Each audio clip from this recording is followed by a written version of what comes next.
আজি ব্লগটো আৰম্ভ কৰিছোঁ। আজি মই বনাম তিতা কেৰেলাৰ ভাজি, তিতা কেৰেলাৰ আলু আৰু বনাই আছোঁ দাইল, কচু আৰু ঔটেঙা।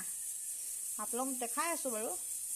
আৰু আজি বনাম এয়া হৈছে চাউল মই তিয়াই থোৱা আছে আৰু এয়া আছে গুড়। আজি বনাম পকা মিঠৈ। আপোনালোক সকলোৱে চাই থাকিব দেই। তাৰপিছতে এইফালে আমাৰ ঘৰত আছে টিকলি দুজনী, এইজনী লিয়া হাই হাই কৈ দিয়া, এইফালে লিয়া এনেকৈ হেল্ল' কৈ দিয়া, হেল্ল'। অঁ হেল্ল', আমাৰ মইনা হেল্ল' কৈ দিয়া আকৌ। তোমাৰ হেৰি নামটো কৈ দিয়া। অঁ তুমি কিহত পঢ়া? কোন স্কুলত? কিহত পঢ়া?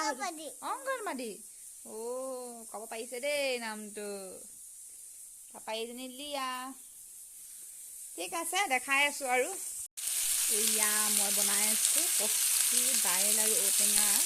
প্ৰথমতে এতিয়া মই ইয়াতে তেল দিলোঁ, তেল দি পাঁচফোৰণ আৰু শুকান জলকীয়াৰে মই ঔটেঙাখিনি ভাজি লৈছোঁ। তাৰপিছত মই দাইলখিনি ইয়াত দি দিম, অকণমান ৰঙা হোৱাকৈ ভাজি লৈছোঁ। মোৰ ভাগৰ ঔটেঙা কচুৰ জোল ৰেডি।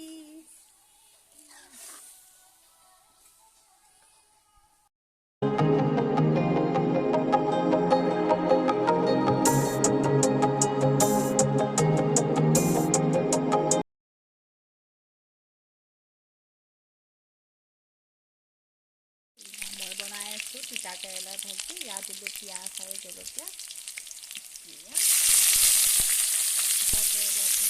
মোৰ তিতা কেৰেলা ভাজি বনাই আছোঁ,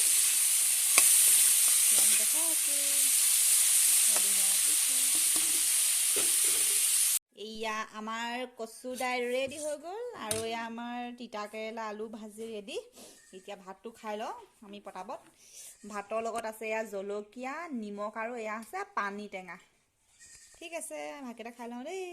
এইফালে আমাৰ বৌ ভাত খাব ৰেডি। অ'কে, বাই বাই, আৰু দেখাই আছোঁ। আমাৰ পকা মিঠৈ বনাবৰ কাৰণে ৰেডি হৈ গৈছে। এয়া চাউল আমি খুন্দিলোঁ, খুন্দাৰ পিছত এতিয়া আমি পিঠাগুড়িখিনি এনেকৈ অকণমান ৰঙচুৱাকৈ ভাজি ল'লোঁ। তাৰপিছতে ইয়াতে আছে আমাৰ এয়া জালুক খুন্দি ল'ম। বনাই আছোঁ দেই পকা মিঠৈ, আপোনালোকে চাই থাকিব। এয়া আমি পকা মিঠৈ বনাবলৈ ৰেডি হৈ গৈছোঁ। এয়া আমাৰ বৌয়ে একদম পূৰা গুড় একদম পগাই আছে দেই। ইয়াতে আছে পিঠাগুড়ি, এয়া আমি জালুকো দিলোঁ, ইয়াত জালুক আছিলে জালুক দিলোঁ। সেইখিনি বৌয়ে এতিয়া পগাই আছে। আপোনালোক দেখাই আছোঁ বাৰু দেই আমাৰ লাডুকেইটা। এতিয়া আমাৰ গুড় পগোৱা হৈ গ'ল। এতিয়া আমি পকা মিঠৈ মানে পিঠাগুড়িত গুড়খিনি দি এনেকৈ মানে গৰম আছে যে এনেকৈ লৰাই লৈছোঁ আৰু এতিয়া পকা মিঠৈ বনি যাব। এটা বনাই চাওঁ দেই।